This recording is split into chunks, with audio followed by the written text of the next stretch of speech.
আসসালামু আলাইকুম। আমার সকল প্রিয় আপু এবং ভাইয়ারা, কী অবস্থা সবার? আশা করছি সবাই ভালো আছেন। আমি কিন্তু ভালো নেই। আপনাদের সবার কাছে আমি দোয়া চাচ্ছি, আপনারা আমার জন্য দোয়া করবেন।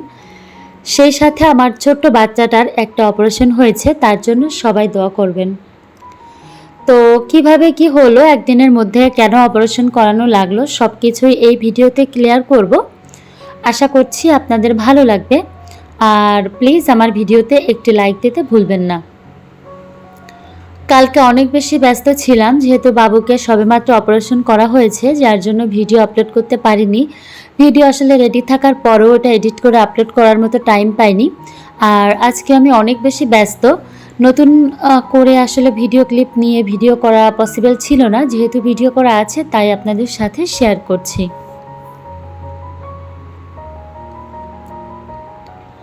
আপনাদের যাদের মেয়ে বাচ্চা আছে তারা একটু বাচ্চাদেরকে ভালোভাবে খেয়াল করবেন, খেয়াল করে রাখবেন যে তাদের শরীরের প্রত্যেকটা পার্ট ঠিকভাবে আছে কিনা, ঠিকভাবে কাজ করছে কিনা। তো আমার বাবুটার হচ্ছে 10 মাস বয়স। ও যখন হয় তখন কিন্তু সব কিছু ক্লিয়ার ছিল, তবে বিভিন্ন প্রবলেমের কারণে পরবর্তীতে ওর মানে শরীরে একটু মেয়েলি সমস্যা হয়ে গিয়েছিল। তো যেটা আমি খেয়াল করেছি সপ্তাহখানেক আগে, এটা দেখার পর থেকে তো আমাদের দুইজনের ঘুম উড়ে গিয়েছে। এরপরে আমরা যেটা করলাম, খুব তাড়াতাড়ি সিরিয়ালের ডেট ফেলে ওকে আমরা নিয়ে যাই হচ্ছে শহরে একটা ভালো হসপিটালে, একজন ভালো ডক্টরের কাছে। তো আমরা যেহেতু গ্রামের দিকে থাকি, শহরে যেতে আসতে আমাদের অনেক বেশি প্যারা হয়ে যায়। সেই সাথে আমার দুইটা বাচ্চাই ছোট, তো মানে এটা হচ্ছে একটা মানে কি বলবো, একটা এক্সট্রা প্যারা। তো ম্যাডাম চেক আপ করার পরে বললেন যে এটার সমাধান একটাই, ওকে অপারেশন করতে হবে। তো এটা শুনে আমরা ভয় পাচ্ছিলাম। মারিয়ামের বাবা আর আমি চেম্বারের বাইরে বের হয়ে দুইজন মিলে একটু ডিসকাস করলাম আমাদের মধ্যে, এবং ডিসিশন নিলাম যে আমরা ওই সময় অপারেশন করাবো। কারণ একে তো ছোট বাচ্চা, দ্বিতীয় হচ্ছে বাচ্চার প্রবলেমটা বেড়ে যাচ্ছে, আর তৃতীয়ত হচ্ছে আমাদের গ্রাম থেকে শহরে আসতে হয়, মানে সব কিছু মিলে অনেক বেশি প্যারা। তো আমরা ওই টাইমেই হচ্ছে অপারেশনটা করানোর ডিসিশন নিলাম। আর বাবুকে হচ্ছে অপারেশনটা করিয়েও নিলাম। তো বাবুকে অপারেশন করানোর পরে অনেক বেশি রেস্ট্রিকশন আছে, যে ও হচ্ছে নিচে বসতে পারবে না, ওকে প্যাম্পাস পরাতে পারবো না, ওকে প্যান্ট পরাতে পারবো না 1 সপ্তাহ। তারপরে ওর খাওয়া দাওয়ার বেশ কিছু রুটিন দিয়েছে, অনেক কিছু আছে। ওকে নিচে ছাড়া যাবে না, ওকে কোলে রাখতে হবে, সোজা করে কোলে নেওয়া যাবে না, একটু কাঁধেও করে কোলে নিতে হবে।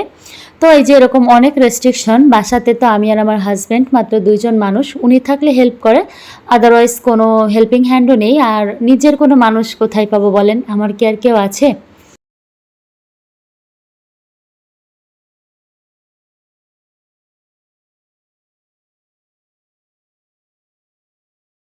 যেমন আমার শ্বশুর শাশুড়ি অথবা আমার আব্বা মা।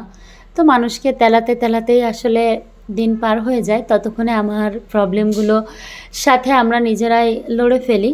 তো কিচ্ছু করার নেই।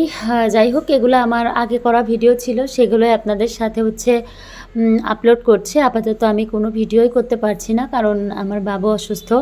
সেই সাথে প্রচণ্ড পরিমাণে বৃষ্টি চট্টগ্রামে। আর এই যে বাসাটা আপনাদেরকে আমি আগেও বলেছি, বেলকুনিটা ওপেন, সেই সাথে কিচেনটা ওপেন। তো সব কিছু মিলিয়ে আসলে পরিষ্কার পরিচ্ছন্নতার একটা ব্যাপার আছে। আর এখন তো আমাকে খুব বেশি করে হাইজিন মেনটেন করতে হবে। কয়েকটা দিন হয়তো বা ভিডিও আর করতে পারবো না। তো যা ভিডিও করা ছিল তাই হচ্ছে আপনাদের সাথে শেয়ার করছি। জানি না আপনাদের কেমন লাগবে। যদি আপনাদের ভালো লাগে এই ছোট্ট বোনটাকে একটু সামনে এগোনোর জন্য, চাইলে আমার চ্যানেলটিকে সাবস্ক্রাইব করতে পারেন, চাইলে আমার ভিডিওটা শেয়ারও করতে পারেন। তো জানি না, আসলে ইউটিউব নিয়েও আমি অনেক বেশি কষ্ট করলাম। কারোর প্রতি কোনো অভিযোগ নেই, শুধু আল্লাহর কাছে জিজ্ঞাসা করে যে আল্লাহ, আমি কি কখনোই সফল হতে পারবো না? পরপর এতগুলো চ্যানেল খুললাম, এত কষ্ট করলাম, এত শ্রম দিলাম, কী অপরাধ আমার যে আমি ইউটিউবে কোনোভাবেই সফল হতে পারছি না? কী অন্যায় আমার, কী পাপ আমার যে আমি ইউটিউবে সফল হতে পারছি না? হয়তো বা রব্বুল আলামিনও চায় না যে আমি এই কাজটা করি।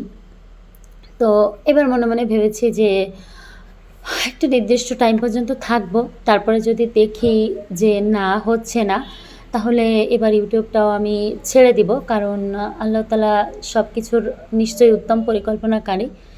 বারবার চেষ্টা করার পরেও আসলে যেখান থেকে হচ্ছে না, হয়তোবা আল্লাহ তাআলাই চান না। যাই হোক, আপনারা আমার বাচ্চাটার জন্য দোয়া করবেন সবাই। আর আশা করছি যে বাবুর সবকিছু ঠিকঠাক হয়ে যাবে। আর আপনাদের যাদেরই মেয়ে বাচ্চা আছে প্লিজ তাদেরকে আপনারা একটু মানে চেক করবেন জন্মের পরপর বা পরবর্তী সময়কালীন পর্যন্ত তাদেরকে একটু চেক করবেন তাদের শরীরের সমস্ত পার্টসগুলো সঠিকভাবে কাজ করছে কিনা। কারণ আমি চাই না যে আমার মতো কোনো ভুল আপনাদের হোক, কোনো ভুল হচ্ছে আপনারা করেন। তো এই ভিডিওটা অনেক লং ছিল। আমি আসলে কেটে, কেটে অনেক ছোট করে ফেলেছি। তো ভালো লাগলে আমার পাশে থাকবেন। সবাই ভালো থাকবেন। আল্লাহ হাফেজ।